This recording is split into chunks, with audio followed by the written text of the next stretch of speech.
রেকর্ডিংটা চালু হলে শুরু করছি আমি। আচ্ছা, আজকের ক্লাসে আমরা যেটা জানবো সেটা হচ্ছে স্ট্র্যাটিফিকেশনের ফাংশনালিস্ট পার্সপেক্টিভ, হ্যাঁ, বা ক্রিয়াবাদী দৃষ্টিভঙ্গি থেকে সামাজিক স্তরবিন্যাসকে তারা কিভাবে আলোচনা করেছেন সেগুলো আমরা জানবো। হ্যাঁ, তার আগে ওয়েবার কি বলেছিলেন বা সেটা একটু সামারাইজ করে নিই, তারপর এটা শুরু করবো। হ্যাঁ, তো ওয়েবারের মনে আছে কারো, কি বলতে পারবে? হ্যাঁ স্যার, বলবো। বলো। সেদিন যেটা বলেছিলেন হ্যাঁ, যে এবার স্থলবিন্যাসে মানে তিনটি উপাদানকে চিহ্নিত করেছেন, সে এক হচ্ছে শ্রেণী, দুই হচ্ছে মর্যাদা এবং তিন হচ্ছে ক্ষমতা। হ্যাঁ, এবং মার্কস যেখানে শ্রেণী মার্কস যেখানে শ্রেণী বলতে শ্রেণী মার্কস যেখানে দুটি ভাগে ভাগ করেছে শ্রেণী, ও এবার সেখানে চারটি ভাগে ভাগ করেছে। হুম, সে তারপরে হচ্ছে কি মার্কস মনে করেছেন যে এই পুঁজিবাদী এতটাই বৃহৎ শক্তিশালী হবে যে মাঝামাঝি বলে কিছু থাকবে না, কিন্তু পুঁজিবাদ সবকিছুকে গ্রাস করবে। কিন্তু হুম, ও এবার বলেছেন যে এই মাঝে না, ও এবার কিন্তু বলেছেন আধুনিক পুঁজিবাদ বিকাশের সাথে সাথে হোয়াইট কালারদের স্কিলকে কেন্দ্র করে চাহিদা বৃদ্ধি পাবে এবং সে এবং কি ম্যানেজারিয়াল পোস্ট কি হ্যাঁ, দেখা যাবে কি মানে বৃদ্ধি ম্যানেজারিয়াল পাবে। পোস্ট গুলো ক্রিয়েট করা। হ্যাঁ, হ্যাঁ স্যার, হোয়াইট কলার তারপরে ওয়ার্কারদের প্রাধান্য বৃদ্ধি পাবে, বা এই সংখ্যাটা হ্যাঁ স্যার, বৃদ্ধি পাবে আস্তে আস্তে। হ্যাঁ স্যার, স্যার তারপরে ওই চারটা ভাগে ভাগ করেছিলেন, ওইটা বলেছিলেন যে প্রপার্টি আর আপার ক্লাস, যারা বিভিন্ন শিল্পপতি পুঁজিবাদ এই শ্রেণীর অন্তর্ভুক্ত থাকবে। হোয়াইট কালার ওয়ার্কার এরা স্বাধীন পেশাজীবী শ্রেণী হবে, যেমন এই শিক্ষক, ডাক্তার প্রভৃতি। এবং পিটি বুর্জোয়া এরা ক্ষুদ্র ব্যবসায়ী এবং ব্যবসায়ী। ম্যানুয়াল ওয়ার্কিং ক্লাস, এবং এরা দৈহিক পরিশ্রমের বিনিময়ে জীবিকা নির্বাহ করে, যেমন শ্রমিক শ্রেণী। আচ্ছা, অ্যাবসলিউটলি। আর আসলে স্টেটাস আর কাকে বলে স্ট্যাটাস ওটা বলতে বলেছিলেন যে যে সমাজে যে সেই ব্যক্তি কতটা সমাজে সেই ব্যক্তিকে কতটা সম্মানের চোখে দেখছে, এবং সম্মানের চোখে এবং নিন্দার চোখে দেখছে, তার উপর মর্যাদা নির্ভর করে। স্ট্যাটাস বলতে বেসিক্যালি সোশ্যাল অনার কে বোঝায়, তাই তো? হ্যাঁ, যে সামাজিক মূল্য, হ্যাঁ। হ্যাঁ, আর হুম স্ট্যাটাস সবসময় আসলে কি, পাওয়ার স্ট্যাটাস সবসময় পেশা দ্বারা নির্ধারিত হবে না। ধারণা, হ্যাঁ, স্ট্যাটাস, হ্যাঁ, যে স্ট্যাটাস তার কাস্ট বা যে অকুপেশন জন্মগত এগুলো দ্বারা অধিকার। নির্ধারিত হবে, তাই তো? হুম এবং পাওয়ারের কথা বলছেন, আসলে পাওয়ার বলতে বেসিক্যালি পাওয়ারে পাওয়ারের বলেছিলেন কথা যে বলছেন। পলিটিক পাওয়ার বা হ্যাঁ, পার্টির পলিটিক্যাল কথা পাওয়ার। বলেছেন, হ্যাঁ, বা পার্টির কথা এবং বলেছেন। যে পাওয়ার যে সবসময় যে মার্কস যেটা বলেছেন যে পলিটিক্যাল পাওয়ার ইকোনমিক পাওয়ার দ্বারা ডিটারমাইন হবে, ওয়েবার সেটা হ্যাঁ, বলেননি। এবার বলছেন না, হ্যাঁ, ইকোনমিক পাওয়ার হচ্ছে পাওয়ারের একটা ভাগ, তেমনই আর একটা ভাগ হচ্ছে পলিটিক্যাল পাওয়ার। ঠিক আছে, যে হুম, যে পলিটিক্যাল পাওয়ার যে সবসময় ইকোনমিক পাওয়ার দ্বারা ডিটারমাইন হবে সেটা নয়। ইকোনমিক পলিটিক্যাল পাওয়ার তার একটা আলাদা এক্সিস্টেন্সই থাকবে, ঠিক আছে?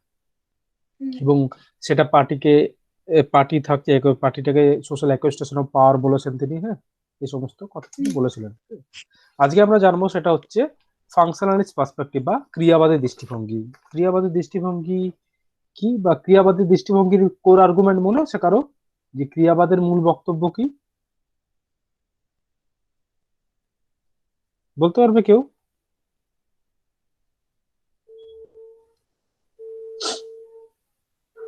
ক্রিয়াবাদের মূল বক্তব্য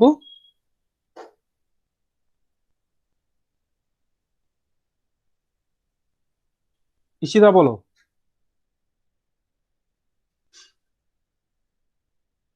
স্যার মনে ক্রিয়াবাদের নেই।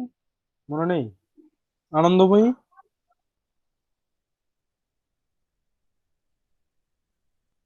আনন্দময়ী, স্যার ভুলে গেছি। বুঝে গেছো? কার মনে আছে?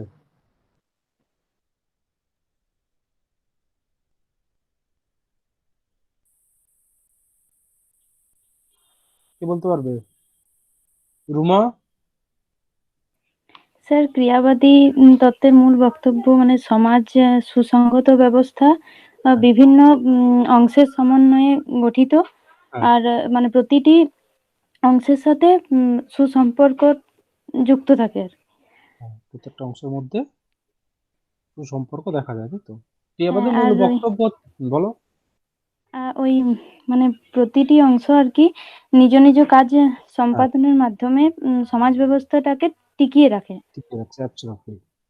ক্রিয়াবাদের মূল বক্তব্য যে ক্রিয়াবাদ মূলত সমাজের ইন্টিগ্রেশন বা সংহতিকে গুরুত্ব দেয়, সমাজ কিভাবে টিকে থাকছে এটাকে গুরুত্ব দেয়, ক্রিয়াবাদ কোনো দ্বন্দ্বের কথা বলে না।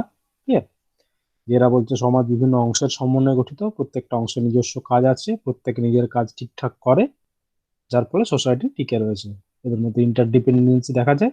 এগুলো হচ্ছে আর্গুমেন্ট, অর্থাৎ কিভাবে সোসাইটি ফাংশনাল, কিভাবে সমাজ তার কাজগুলো করার মধ্য দিয়ে, সমাজের বিভিন্ন অংশের যে কাজ, সেই নিজ নিজ কাজ সম্পাদনের মধ্য দিয়ে কিভাবে সোসাইটি টিকে রয়েছে, সেটা হচ্ছে ক্রিয়াবাদের মূল আর্গুমেন্ট। স্ট্র্যাটিফিকেশনের যে পার্সপেক্টিভ বা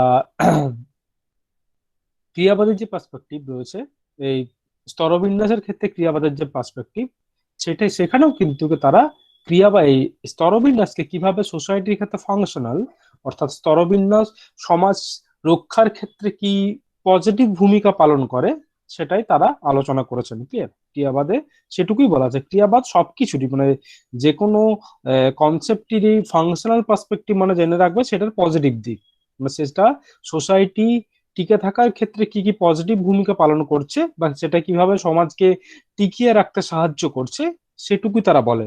ক্লিয়ার? ফাংশনালিজম কখনোই নেগেটিভ কথা বলে না। clear? এই যে আমরা মার্কসের আলোচনা করলাম, শ্রমিক শ্রেণী মালিক শ্রেণী, শ্রমিক শ্রেণী মালিক শ্রেণী দ্বন্দ্ব দেখা যাচ্ছে, শ্রমিক মালিক শ্রমিককে এক্সপ্লয়েট করে, ক্রিয়াবাদরা এই সমস্ত এক্সপ্লয়টেশনের কথা বলবে না। ঠিক আছে, বা বলে না তারা। তারা সমাজ সবসময় বলবে যে কিভাবে সমাজ টিকে রয়েছে, অর্থাৎ সমাজ টিকে থাকার ক্ষেত্রে এই সামাজিক স্তরবিন্যাস কি ইতিবাচক ভূমিকা পালন করছে, বা সামাজিক স্তরবিন্যাস কিভাবে সমাজের সংহতিকে বজায় রাখতে সাহায্য করছে, সেটুকু তাদের আলোচনার বিষয়। তারা সেই সমস্ত বিষয় নিয়ে আলোচনা করেছেন। ক্লিয়ার? তো আমরা এখানেও যে এই যে এখানে দেয়া আছে প্রথমে যে they assume that there are certain basic needs or functional prerequisites which must be met of the society to survive, যে আমাদের সমাজ টিকে থাকার জন্য কিছু ক্রিয়াগত প্রয়োজনীয়তা আছে। ক্লিয়ার? কিছু ক্রিয়াগত প্রয়োজনীয়তা আছে, সেই ক্রিয়াগত প্রয়োজনীয়তাগুলো পূরণ হয় যার ফলে সমাজ টিকে থাকে, and they therefore look the social stratification to see how far it meets these social prerequisites, কিভাবে সেই যেগুলো সামাজিক এই প্রয়োজনীয়তাগুলোকে পূরণ করছে সামাজিক স্তরবিন্যাস, সেগুলোর দিকেই এরা আলোকপাত করেছেন বা সেগুলোর দিকে এরা আলোচনা করেছেন। এবার স্তরবিন্যাসের যে ক্রিয়াগত বা ক্রিয়াবাদী দৃষ্টিভঙ্গি, সেখানে আমরা কয়েকজন তাত্ত্বিকের আমরা আলোচনা জানবো, মূলত দুজনের। একটা হচ্ছেন, প্রথম হচ্ছেন ট্যালকাট পার্সন্স। ট্যালকাট পার্সন্স। আরেকজন হচ্ছেন কিংসলে ডেভিস এন্ড মুরে, উইলবার্ট মুরে। এই দুজনের তাত্ত্বিকের মানে কিংসলে ডেভিস, উইলবার্ট মুরে দুজনই কিন্তু তাদের একই বক্তব্য আর কি, মানে দুজনে মিলে তত্ত্ব দিয়েছেন। এবং ট্যালকাট পার্সন্স, এই দুটো আমরা আলোচনা আমরা জানবো। ক্লিয়ার? তো প্রথমে আমরা ট্যালকাট পার্সন্স কি বলেছেন সেটুকু জানবো, তারপর আমরা উইলবার্ট মুরেতে যাব। হ্যাঁ, এই ডেভিস এন্ড মুরেতে যাব। পার্সন্স কি বলছেন? পার্সন্স বলছেন যে যে ট্যালকাট পার্সন অন্যান্য যে ক্রিয়াবাদী তাত্ত্বিক রয়েছেন তাদের মতোই তিনি বলছেন, তিনি বিশ্বাস করছেন then order, stability and cooperation is in society are the based on value consensus. অর্থাৎ আমাদের সমাজের যে একটা শৃঙ্খলা রয়েছে, তো আমাদের সমাজের কিছু, আমাদের সমাজে একটা স্থায়িত্ব রয়েছে, সহযোগিতা রয়েছে, এগুলো মূলত ভ্যালু কনসেনসাস। অর্থাৎ ভ্যালু কনসেনসাসের বাংলা হলো হচ্ছে তোমাদের যে মূল্যবোধ ভিত্তিক যে ঐক্যমত, সেগুলোর উপর ভিত্তি করে গড়ে উঠছে, বা বিশ্বজনীন ঐক্যমতের উপর ভিত্তি করে এগুলো দাঁড়িয়ে থাকে। তাই তো? যেমন ধরো আমাদের সোসাইটিতে আমরা প্রত্যেকেই রাত্রে বেলা ঘুমোই, দিনের বেলা কাজ করি, তাই তো? এগুলো হচ্ছে একই ধরনের মূল্যবোধের শারিক। আমরা একটা আমাদের মধ্যে অর্ডার রয়েছে, যে যে অর্ডারের, যে সোশ্যাল অর্ডারের মধ্য দিয়ে আমরা আমাদের অফিসিয়াল কাজ বা আমাদের যাবতীয় কাজ আমরা দিনের বেলায় করে থাকি, রাত্রেবেলায় আমরা প্রত্যেকেই ঘুমোই। কখনো এরকম হবে না যে আমরা অনলাইন ক্লাস দুটোর থেকে নিচ্ছি। ঠিক আছে? কারণ আমরা একটা সিস্টেমে চলি, একটা সিস্টেমের মধ্য দিয়ে আমরা যাচ্ছি, একটা অর্ডারের মধ্য দিয়ে চলছি। এবং ওই যে অর্ডারের মধ্যে যে বিভিন্ন ভ্যালুস গুলো রয়েছে, যে মূল্যবোধ গুলো রয়েছে, সেগুলোর আমরা প্রত্যেকেই শারিক, সেগুলো আমরা প্রত্যেকেই মেনটেন করছি। যে আমি আমি জানি, তোমরাও জানো, যে কখনোই ক্লাস রাত 2টো থেকে হবে না। ক্লাস সকাল থেকে রাত্রে ম্যাক্সিমাম 9টা-10টার মধ্যেই হবে, তাই তো? যে এটাই মোটামুটি টাই, আবার কোনোদিন ভোর 4টা থেকেও ক্লাস হবে না। ঠিক আছে? সুতরাং এগুলো হচ্ছে ভ্যালু কনসেপ্ট। এই যে একই ধরনের মূল্যবোধের শারিক, একই ধরনের এই সোশ্যাল অর্ডার আমরা মেনে চলছি, একই ধরনের মূল্যবোধ মেনে চলছি আমরা, এগুলোর দ্বারা সোসাইটি টিকে রয়েছে। ক্লিয়ার? পার্সন্স বলছেন যে stratification system derives from the common value system. সামাজিক স্তরবিন্যাস মূলত এই যে একই ধরনের যে ভ্যালু সিস্টেম গুলো রয়েছে এখান থেকে স্ট্র্যাটিফিকেশন সিস্টেমটা উঠে আসছে। ক্লিয়ার? সামাজিক স্তরবিন্যাস কোথা থেকে উঠে আসছে না, সামাজিক স্তরবিন্যাস উঠে আসছে এই যে আমাদের সমাজে একই ধরনের মূল্যবোধ ব্যবস্থা রয়েছে, বা আমরা যে প্রত্যেকে একই ধরনের মূল্যবোধের শারিক বা মেনে চলছে একই ধরনের মূল্যবোধ, এখান থেকে মূলত সোশ্যাল স্ট্র্যাটিফিকেশন উঠে আসছে। ঠিক আছে?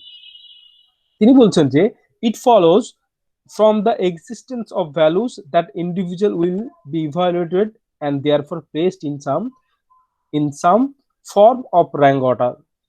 তিনি বলছেন যে ইট ফলোজ, অর্থাৎ এই যে ভ্যালু কনসেনসাস গুলো আছে বা কমন ভ্যালু সিস্টেম গুলো আছে, from the existence of a persons argues the stratification system derived, হ্যাঁ common values, it follows from the existence of values, অর্থাৎ এই যে এক্সিস্টেন্স অফ ভ্যালুস গুলো রয়েছে, যে বিভিন্ন ভ্যালু গুলো রয়েছে এইগুলো that individual will be evaluate, আমরা এগুলোকে ফলো করছি এবং এই ফলো করার মধ্য থেকে আমাদেরকে ইভালুয়েট করা হচ্ছে যে কে কত ভালোভাবে ফলো করছে। এই এর মাধ্যমে আমাদেরকে একটা র্যাঙ্কিং অর্ডারে সাজানো হচ্ছে। ঠিক আছে? যেমন ধরো আমি যদি বলি যে এডুকেশনও তো একটা ভ্যালু সিস্টেম, এডুকেশন সিস্টেমও একটা ভ্যালু সিস্টেম। এই এডুকেশন সিস্টেমে যে কে কত ভালো পারফর্ম করছে তার ভিত্তিতে আমি বলছি ফার্স্ট 8 পয়েন্ট গ্রেড পেয়েছে, সব থেকে ভালো পড়াশোনা করেছে। এই 7 পয়েন্ট গ্রেড পেয়েছে, মোটামুটি ভালোই পড়াশোনা করেছে। এই 5 গ্রেড পেয়েছে, কম পড়াশোনা করেছে। এই 4 পেয়েছে, পড়াশোনা করেনি কিছু। ক্লিয়ার? অর্থাৎ এই যে common value system, education system একটা, বা এই যে এক্সামিনেশন সিস্টেমটা, এটা একটা কমন ভ্যালু সিস্টেম। এটা আমরা আমরা সকলেই এটাকে জানি, আমরা সকলেই এটাকে মেনে চলছি এবং আমরা পারফর্ম করছি এই ভ্যালু সিস্টেমের মধ্য দিয়ে। এডুকেশনে পরীক্ষাতে আমরা পারফর্ম করছি এবং যে যতভাবে এই ভ্যালু সিস্টেমটা মেনে চলেছে, যে যত ভালো পড়াশোনা করেছে তার প্রতিফলনটা তো মার্কশিটে দেখা যায়। সে মার্কশিট অনুযায়ী আমরা তাদেরকে র্যাঙ্কিং এ সাজাচ্ছি, স্ট্র্যাটিফিকেশন করছি, ফার্স্ট ক্লাসের, এ সেকেন্ড, এ থার্ড, এ ফোর্থ, এ ফিফথ। ক্লিয়ার? এরকম সোসাইটিতে কিছু কমন ভ্যালু রয়েছে। ক্লিয়ার? যে কিছু কমন মূল্যবোধ রয়েছে, যে মূল্যবোধগুলো আমরা সকলেই মেনে চলি এবং যে যত ভালোভাবে এই মূল্যবোধগুলোকে মেনে চলতে পারে বা পারফর্ম করতে পারে, সোসাইটি তাকে তত ভালো পজিশনে বসাচ্ছে, বা সোসাইটি তাকে সেই সে ভালো পারফর্ম বেসিসে আমরা তাকে একটা র্যাঙ্কিং অর্ডারে ফেলছি। যে তুমি যদি খুব ভালো বড় পড়াশোনা করো, খুব ভালো রেজাল্ট হও, তুমি আগামী দিনে ভালো চাকরি পাবে, খুব প্রেস্টিজিয়াস জব পাবে। তুমি যদি ততটা ভালো পড়াশোনা না করো, তুমি তার থেকে কম গ্রেডের চাকরি পাবে। ক্লিয়ার? অর্থাৎ এইগুলোকে আমরা সেভাবে জাজ করছি। বোঝা গেল বিষয়টা? এবার পার্সন্স বলছেন, এগুলো খুব একটা বড় নেই, ছোট ছোটই দেয়া আছে আর কি। পার্সন্স বলছেন যে এই যে ভ্যালু সিস্টেমটা রয়েছে এটা সোসাইটি টু সোসাইটি ডিফার করে, অর্থাৎ প্রত্যেকটা সমাজেরই একটা নিজস্ব ভ্যালু সিস্টেম আছে। ভারতবর্ষের ভ্যালু সিস্টেম আর আমেরিকার ভ্যালু সিস্টেম আলাদা। জাপানে 10 বছর পর্যন্ত বাচ্চাদের পরীক্ষা হয় না, 10 বছর পর থেকে কম্পিটিশন শুরু হয়। তাদের বাচ্চাদের স্কুলে, প্রাইমারি স্কুলে প্রথমে ভ্যালু এডুকেশন শেখানো হয়, আমাদের কোথাও শেখানো হয় না। ভ্যালু এডুকেশন কি, না তাকে শেখানো হয় যে তুমি ঠিক টাইমে আসবে, বা এই যে বেসিক যে মূল্যবোধ, যে মিথ্যে কথা বলবে না, পাংচুয়াল থাকবে, নোংরা করবে না, পরিষ্কার থাকবে, তাই তো? এই বেসিক জিনিসগুলো শেখানো হয়, সেজন্যই জাপান এত উন্নত। তোমরা শুনে থাকবে নিশ্চয়, দেখবে যে এর আগের ফুটবল বিশ্বকাপটা হয়েছিল, সেখানে জাপানের দর্শকেরা খেলার শেষে তারা পুরো মাঠ পরিষ্কার করেছিল। আমাদের খেলা দেখতে গেলে কি হয়, কোথাও সিনেমা দেখতে গেলে সিনেমা দেখলাম, চিপস খেলাম, প্যাকেট ওখানে ফেলে দিলাম, চলে এলাম। জাপানিরা এটা করে না। জাপানিরা অত্যন্ত, মানে সারা পৃথিবীর মধ্যে সব থেকে সিভিলাইজড, সব থেকে সভ্য যদি কারো থাকে তারা হচ্ছেন জাপানি। ঠিক আছে? ইভেন জাপানি প্লেয়ারদের ড্রেসিং রুম এত চকচকে ছিল, তারা খেলা ছেড়ে দেওয়ার পর যেদিন হেরে যাচ্ছে তারপর সেটা দেখার মতো। এইগুলো কিন্তু রাতারাতি হয় না, এগুলো ছোট থেকে ট্রেনিং দেওয়া হয়, ছোট থেকে শেখানো হয় তাদেরকে। একবার প্রাইমারি স্কুলে আমাদের যেখানে ফার্স্ট হওয়ার জন্য কম্পিটিশন চলে, যে তুমি 9-এ অঙ্কতে 99 পেয়েছো, তোমার বন্ধু 100 পেয়েছে, কেন 1 নাম্বার কম পেয়েছো, এই নিয়ে যে আমাদের কম্পিটিশন হচ্ছে বাড়ির সাথে বাড়ির, মায়ের সাথে মায়ের। একেবারে ছোট বাচ্চা, সে 1-এ পড়ে। জাপানে এটা হয় না। জাপানে যেটা হয় সেটা ভ্যালু এডুকেশন শেখানো হয়, যে তুমি সত্যি কথা বলবে, তুমি নিট অ্যান্ড ক্লিন থাকবে, তুমি কোথাও নোংরা করবে না, তুমি পাংচুয়াল থাকবে, তাই তো? আমাদের এখানে যদি হয় যে একটা স্কুল হয়তো প্রাইমারি স্কুল সকাল 6:30টায় শুরু হচ্ছে, কোনো বাচ্চাদের 6:35-এ গেছে, টিচার তাকে ঘুরিয়ে দিয়েছে, পরের দিন স্কুলটা বন্ধ হয়ে যাবে। দেখবে সেই গার্জেন আর পাড়ার লোক টোক এনে বলেছে বাচ্চা ছেলে ঘুম থেকে উঠতে দেরি হতেই পারে, সেও তাকে স্কুলে ঢুকতে দেয়নি। জাপানে এসব হয় না। ক্লিয়ার?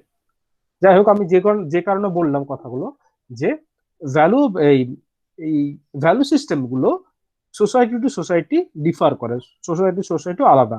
যে আমাদের এখানে ভ্যালু সিস্টেম আর অন্য দেশের ভ্যালু সিস্টেম কিন্তু আলাদা আলাদা। অর্থাৎ যে দেশের, জাপানের মানুষরা তাদের ভ্যালু সিস্টেমে যে সব থেকে বেশি ভালো পারফর্ম করছে তাকে আমরা র্যাঙ্কিং অর্ডারে উপরে বসাচ্ছি, আবার আমাদের এখানে ঠিক উল্টোটা।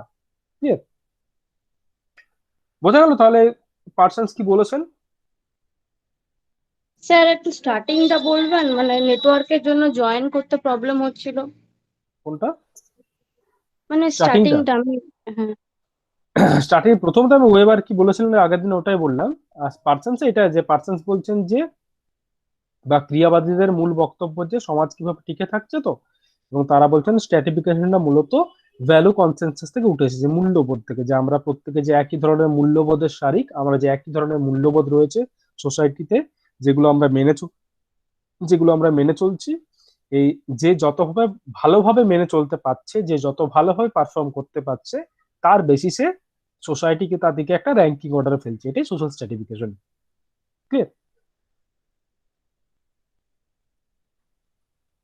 টার্গেটের একটু বক্তব্যটা স্যার বলুন না কোনটা? একটু করে। ওই যে টার্গেট স্যার বললেন না, ওই যে কি সমাজের মূল্যবোধী উঠে এসেছে, টার্গেটের বক্তব্যটা স্যার একটু ছোট করে বলুন। পার্সেন্সের বক্তব্যটা, পার্সেন্সের বক্তব্য। হ্যাঁ স্যার। আচ্ছা, বলছি আমি।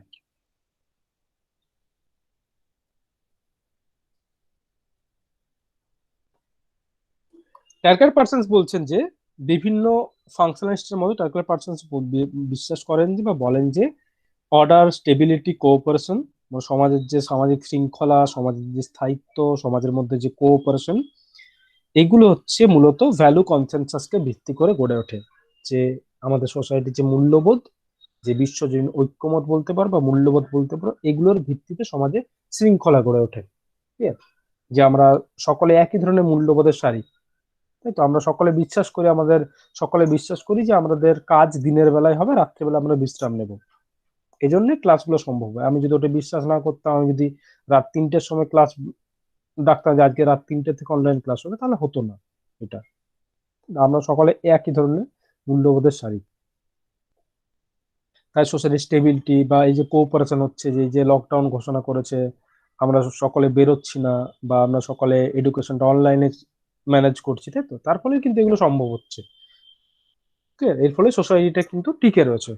যে সোসাইটি যে স্টেবিলিটি বা সমাজের যে স্থায়িত্ব, এগুলো মূলত একই ধরনের মূল্যবোধ থেকে উঠে আসে, বা একই ধরনের মূল্যবোধের উপর ভিত্তি করে গঠিত, বা একই ধরনের মূল্যবোধ, ভ্যালু কনসেনসাস মূলত এগুলোকে, সমাজের শৃঙ্খলা বা স্থায়িত্ব এগুলোকে রক্ষা করে। ঠিক আছে? এবং পার্সনস বলছেন যে stratification system derive from common values, সামাজিক স্তরবিন্যাসও মূলত এই কমন ভ্যালুজ, একই ধরনের যে মূল্যবোধ, সে মূল্যবোধ থেকে উঠে এসেছে। It follows some existence values of that individual evaluated, যেটা, এবং এই স্তরবিন্যাস সিস্টেমটা মূলত ফ্রম দ্য এক্সিস্টিং, যে সমাজের যে মূল্যবোধ রয়েছে, সে মূল্যবোধগুলোর দ্বারা অনুসৃত হয়, এবং ইন্ডিভিজুয়ালস, ব্যক্তিরা যারা এই মূল্যবোধগুলোকে সব থেকে ভালোভাবে পারফর্ম করতে পারে, তাদেরকে আমরা সব থেকে র্যাঙ্কিং অর্ডারে প্লেসড করি সেই অনুযায়ী আর কি। যে সব থেকে ভালো পারফর্ম করতে পারে তাকে 1, 2, 3, 4। যেমন বললাম যে এডুকেশনের একটা ভ্যালু সিস্টেম, এই এডুকেশন সিস্টেমের মধ্য দিয়ে যে আমরা যে যত ভালোভাবে পড়াশোনা করছে, পরীক্ষা দিচ্ছে, তার সেই অনুযায়ী আমরা একটা র্যাঙ্কিং করছি, যে ফার্স্ট হচ্ছে কে, সেকেন্ড হচ্ছে কে, থার্ড হচ্ছে কে, ফোর্থ হচ্ছে কে। ঠিক আছে? বোঝা গেল বিষয়টা? হ্যাঁ স্যার। আচ্ছা। আর কারো কোনো প্রশ্ন আছে? তাহলে আমি এই কিংসলে ডেভিস এন্ড উইলবার্ট মুরেতে যাব।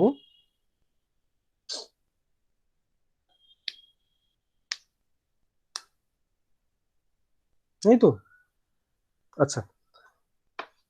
কিংসলে ডেভিস এন্ড উইলবার্ট মুরে কি বলছেন না, তিনি বলছেন যে মূলত তিনি তার যে একটা বিখ্যাত গ্রন্থ আছে সেটা হচ্ছে some principles of stratification, some principles of stratification. সেখানে তিনি বলছেন যে,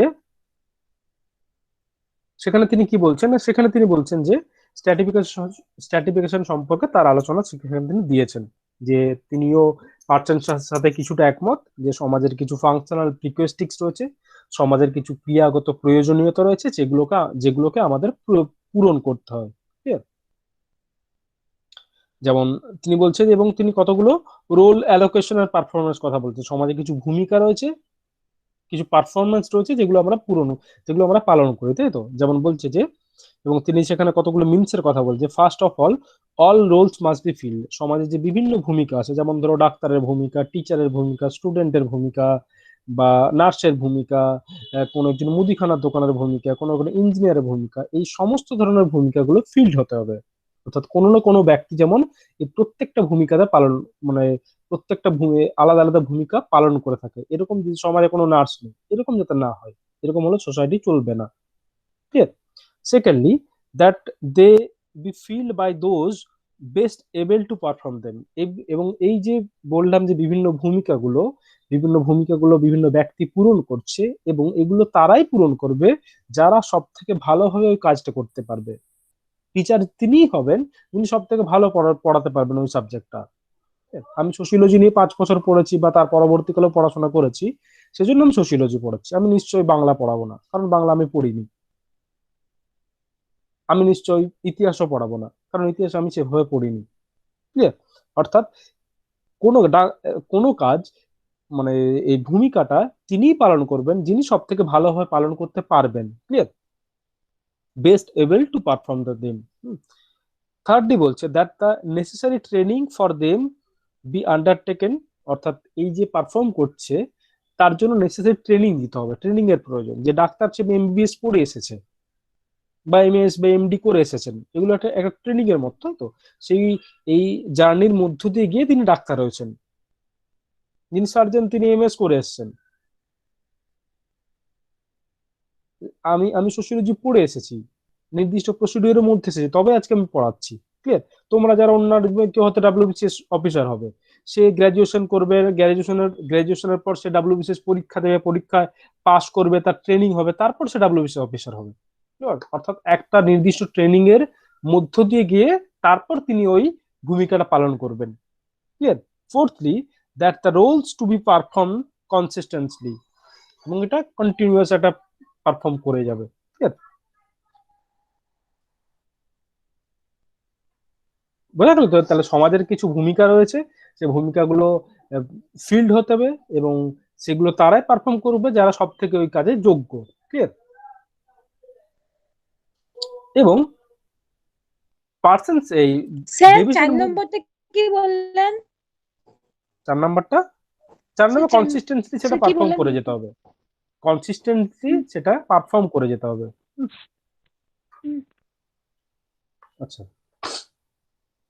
এবার ডেভিসন মুরের মূল বক্তব্যটা কি, খুব ছোট সংক্ষেপে আমি বলছি। হ্যাঁ, মানে খুব একটা এগুলো লার্জ বা বড় কিছু নেই। হ্যাঁ, ডেভিসন মুরে বলছেন যে সমাজে যদি if the people and position which make up the society, সমাজের যে বিভিন্ন পজিশন গুলো রয়েছে এবং ব্যক্তিবর্গ যারা সোসাইটিটাকে তৈরি করে, সোসাইটিটাকে এর মধ্যে রয়েছে, did not differ important respect, there would be no there would be no need for stratification. সমাজের যে বিভিন্ন ব্যক্তি এবং সমাজের যে বিভিন্ন পজিশন, যেমন ধরো ডাক্তারের একটা পজিশন, স্টুডেন্টের একটা পজিশন, উকিলের একটা পজিশন, নার্সের একটা পজিশন, গ্রুপ ডি একটা পজিশন, এই যে বিভিন্ন পজিশন এবং বিভিন্ন ব্যক্তিবর্গ, তাদের মধ্যে যদি এইগুলোর মধ্যে ইম্পর্টেন্সের ভিত্তিতে, আবার কোনটা বেশি ইম্পর্টেন্ট সোসাইটির ক্ষেত্রে, এই ইম্পর্টেন্সের ভিত্তিতে যদি না ডিফার করতো, এগুলোর মধ্যে যদি পার্থক্য না করা যেত, তাহলে সোসাইটিতে কোনো স্ট্র্যাটিফিকেশন প্রয়োজন হতো না। অর্থাৎ সমাজে স্তরবিন্যাস এই কারণেই প্রয়োজন, কারণ সমাজের বিভিন্ন ব্যক্তি ও বিভিন্ন অবস্থান, যে বিভিন্ন পজিশন গুলো রয়েছে, এই পজিশন এবং বিভিন্ন ব্যক্তির মধ্যে কিন্তু একটা পার্থক্য দেখা যায়। এই পার্থক্যের জন্য সমাজ স্তরবিন্যাস প্রয়োজন। বোঝা গেল বিষয়টা, যে সমাজের স্তরবিন্যাস কেন স্যার কেন প্রয়োজন? আরেকবার কারণ বলুন। হ্যাঁ, হ্যাঁ কারণ একবার বলুন। সমাজের বলছি আমি, ডেভিসন মুরে বলছেন সমাজের স্তরবিন্যাস প্রয়োজন কারণ সমাজের সকল ব্যক্তি আর সকল পজিশন, সমাজের সকল ভূমিকা সমমর্যাদা সম্পন্ন, বা সবগুলোর গুরুত্ব কিন্তু সমান নয়। ঠিক আছে? সমাজের সব ব্যক্তি তার যে দক্ষতা, অর্থাৎ ব্যক্তির দক্ষতা, ব্যক্তির সাথে ব্যক্তির ট্যালেন্টের মধ্যে একটা ডিফার করে, একটা পার্থক্য দেখা যায়। এ নামক ব্যক্তির যে ট্যালেন্ট, এ নামক ব্যক্তি যতটা দক্ষ, বি নামক ব্যক্তি ঠিক সমান দক্ষ হতে পারে না। তাদের মধ্যে দক্ষতা বা ট্যালেন্ট অনুযায়ী পার্থক্য দেখা যায়, এবং এই পার্থক্যের জন্য স্তরবিন্যাস প্রয়োজন। কারণ এই স্তরবিন্যাস কি করে, এই যে পার্থক্য বললাম, এ নামক ব্যক্তির দক্ষতার বি নামক ব্যক্তির দক্ষতার যে পার্থক্য, স্তরবিন্যাস এই পার্থক্য অনুযায়ী তাদেরকে পজিশনে বসায়, যে তুমি এই পজিশনে বসবে আর তুমি এই পজিশনে বসবে। কারণ সমাজের পজিশন গুলোর ইম্পর্টেন্স আলাদা আলাদা, সকল পজিশনের কিন্তু একই ইম্পর্টেন্স নয়। সমাজে ডাক্তারের যতটা ইম্পর্টেন্স, নার্সের ইম্পর্টেন্স কিন্তু এক নয়, ডেভিসন মুরে বলবেন। ক্লিয়ার? ডেভিসন মুরে বলছে স্ট্র্যাটিফিকেশন হচ্ছে সেই মেকানিজম, স্তরবিন্যাস হচ্ছে সেই মেকানিজম, যে মেকানিজমের মাধ্যমে আমরা সব থেকে যোগ্য ব্যক্তিকে সমাজের সব থেকে ইম্পর্টেন্ট জায়গাতে প্লেস করি।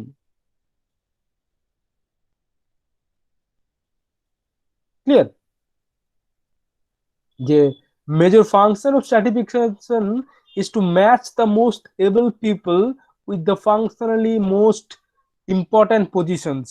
সমাজের সব থেকে যোগ্য ব্যক্তিকে সমাজের সব থেকে প্রয়োজনীয় জায়গায় বসায়। স্ট্র্যাটিফিকেশন হচ্ছে সেই মেকানিজমটা, স্তরবিন্যাস হচ্ছে সেই ব্যবস্থা, যে ব্যবস্থার মাধ্যমে আমরা বেছে নিচ্ছি সমাজে এই নামক ব্যক্তিটা সব থেকে যোগ্য, এফিসিয়েন্ট, সব থেকে ট্যালেন্টেড, তাহলে এই নামক ব্যক্তিকে আমরা বসাবো কোথায়, যে কাজটা সমাজের সব থেকে বেশি ইম্পর্টেন্ট, যে কাজটা সমাজের পক্ষে সব থেকে বেশি ডিফিকাল্ট, সব থেকে বেশি কি বলবো, যে ইম্পর্টেন্ট পজিশন, সেই জায়গাতে আমরা একে বসাচ্ছি। বোঝা গেল বিষয়টা?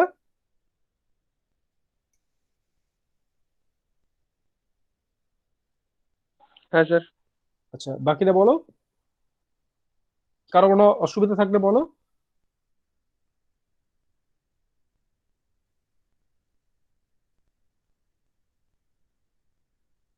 আচ্ছা, তবে তাহলে বোঝা যাচ্ছে যে ডেভিসন মুরে বলছেন স্তরবিন্যাস হচ্ছে সোসাইটির সেই ডিভাইসটা, সেই সিস্টেমটা, যে সিস্টেমটা সমাজের সব থেকে যে ইম্পর্টেন্ট পজিশনটা, সেই পজিশনের জন্য সব থেকে যোগ্য ব্যক্তিকে এনশিওর করে।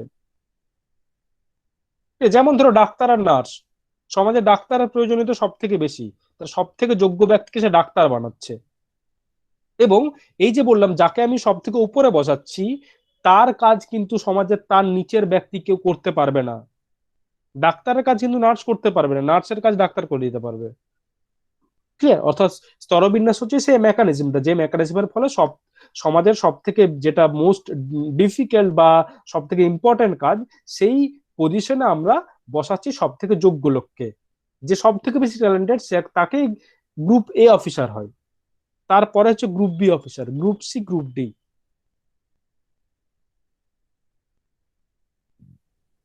বোঝা গেল বিষয়টা?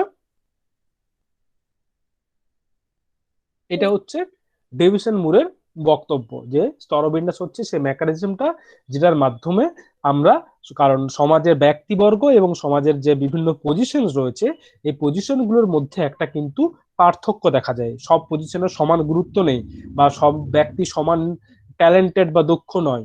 এই যে দক্ষতার যে পার্থক্য এবং সমাজের বিভিন্নতার যে, সমাজের বিভিন্ন অবস্থানের যে পার্থক্য, এইগুলোকে বেশ করে আমরা স্তরবিন্যাসের মাধ্যমে আমরা সব থেকে দক্ষ ব্যক্তিকে সমাজের সব থেকে যোগ্য বা সমাজের সব থেকে ইম্পর্টেন্ট জায়গায় প্লেস করছি। যে এ নামক ব্যক্তি সব থেকে দক্ষ, তাহলে এ নামক ব্যক্তি হবে সমাজে আইএস অফিসার। বি নামক ব্যক্তি কম, তার বি নাম্বার ব্যক্তি গ্রুপ বি অফিসার হবে, সে এক্সিকিউটিভ অফিসার হবে। ক্লিয়ার? বোঝা গেল বিষয়টা? কারো কোনো প্রশ্ন থাকলে বলো, না নাহলে আমি সমালোচনা একটা রয়েছে, টিউমিন যেটা বলবেন সেটা আমি বলে দিচ্ছি। হ্যাঁ?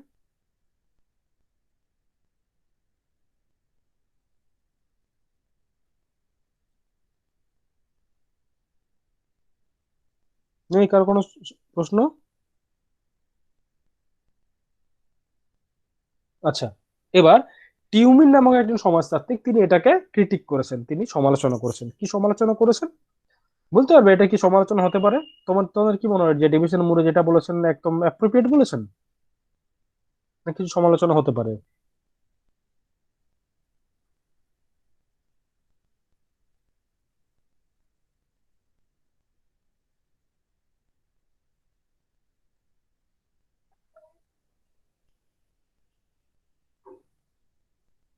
বলো।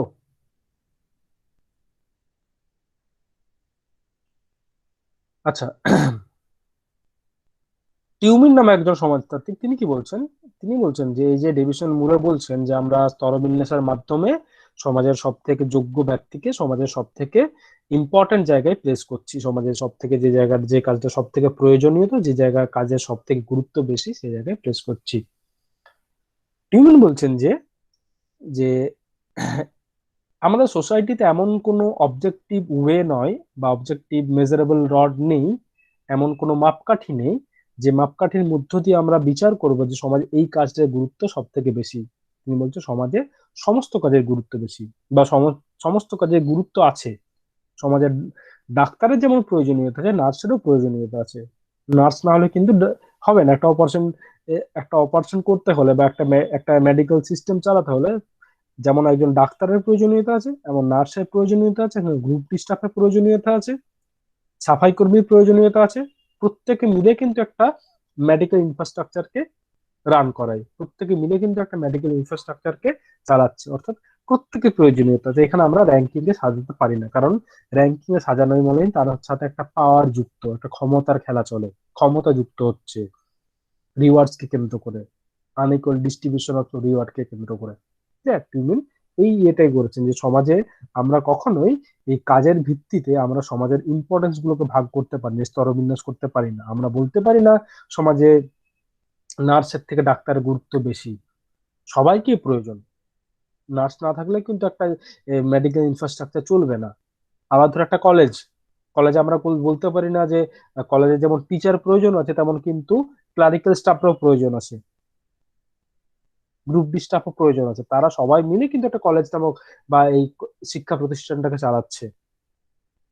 ঠিক আছে? এটা হচ্ছে বেসিক তোমার ক্রিটিসিজম, যে সমাজে আমরা কাজগুলোকে এইভাবে স্ট্র্যাটিফাইড করতে পারি না। কারণ স্ট্র্যাটিফাইড করা মানেই হলো তার সাথে ক্ষমতা যুক্ত আছে, যে কোথাও না কোথাও পাওয়ার কাজ করছে। ক্ষমতার দ্বারা আমরা বলছি যে ডাক্তার বেশি গুরুত্বপূর্ণ নার্সের থেকে।